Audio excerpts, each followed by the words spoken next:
On poursuit notre petite visite sur le stand Mercedes au salon de Munich avec la bien nommée Mercedes EQE, l'une des nouveautés les plus importantes 2021. Alors pourquoi la bien nommée, Antoine?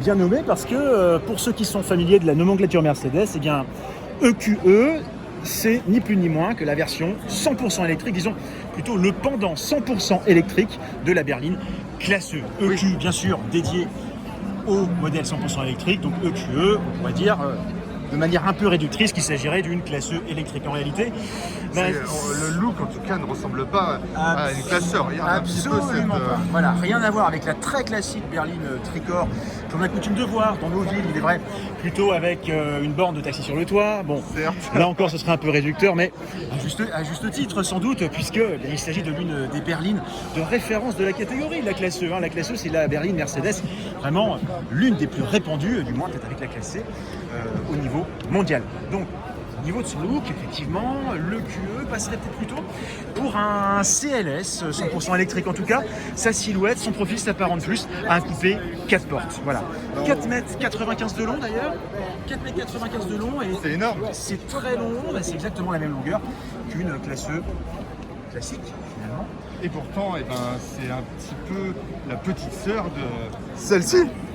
Exactement. Ça, c'est un monstre alors. Le QS, c'est le vaisseau amiral de la gamme 100% électrique Mercedes.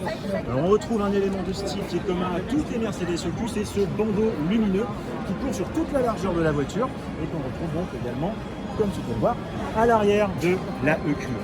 Et donc en gros, cette EQS, elle est sortie un petit peu avant, elle a été présentée il y a quelques mois. Voilà, disons qu'elle a commencé sa carrière commerciale à l'été 2021. Le QE attendra encore quelques mois de manière à lui laisser la primeur. On va jeter juste un petit coup d'œil à la face avant de cette EQS pour montrer les évolutions avec l'EQE. La différence, alors, je t'invite. Peut-être un petit peu plus statutaire l'EQS. Voilà, l'EQS est beaucoup plus statutaire. Il faut la voir comme, on va dire, la réponse 100% électrique à la classe S classique. Le QE, un peu plus dans l'esprit. Voilà. Ah oui, c'est pas du tout la même face avant. Ouais. Voilà, c'est beaucoup plus élancé, c'est un peu plus agressif. Et quelque part, eh bien, elle se positionne plutôt en rivale à une américaine bien connue qui fait référence aujourd'hui. On pense à laquelle? Tesla Model S. Tesla Model S qui passe pour une espèce de référence technologique absolument imbattable, notamment d'un point de vue autonomie, batterie et multimédia aussi. D'ailleurs, multimédia. Et bien justement, c'est exactement pour ça que j'ai voulu parler de la EQS voilà. À côté.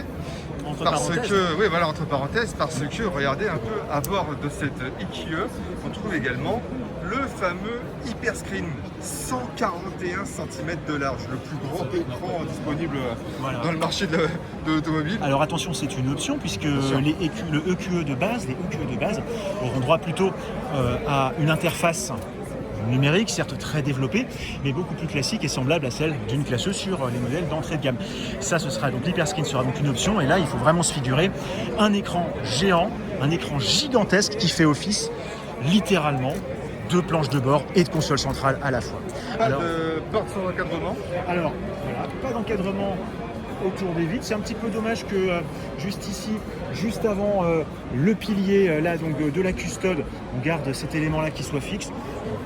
Bon, après, toujours est-il qu'elle a quand même des caractéristiques assez intéressantes. Voilà. Empattement énorme. Empattement énorme, évidemment. Alors ça, c'est le propre de toutes les architectures 100% électriques.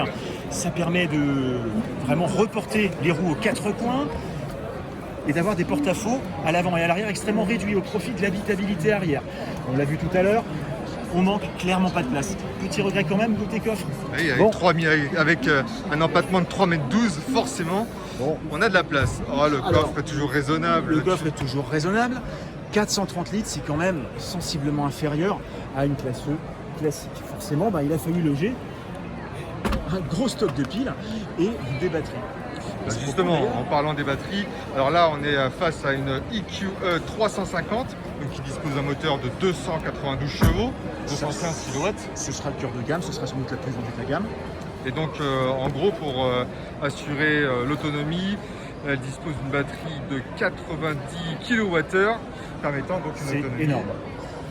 Presque 600 km, ça tourne à 545 selon le cycle, enfin selon l'utilisation quoi en gros quoi. Bien sûr, alors les 600 km d'autonomie annoncés en WLTP, il faudra évidemment, si l'on veut espérer les atteindre, se tenir à l'écart des autobahnes allemandes sans limite, puisque comme toute voiture électrique, évidemment, la haute vitesse à allure stabilisée et très soutenue, eh bien c'est clairement pas ce qui est favorable au rayon d'action. Bon, on termine vite fait avec la version blanche parce que c'est vrai que ça lui va bien le blanc. Ça lui va bien, voilà, on dira que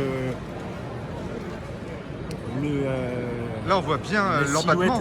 Voilà, la silhouette l'empattement est quand même assez impressionnant quand même. Cette silhouette vraiment en arche monolithique.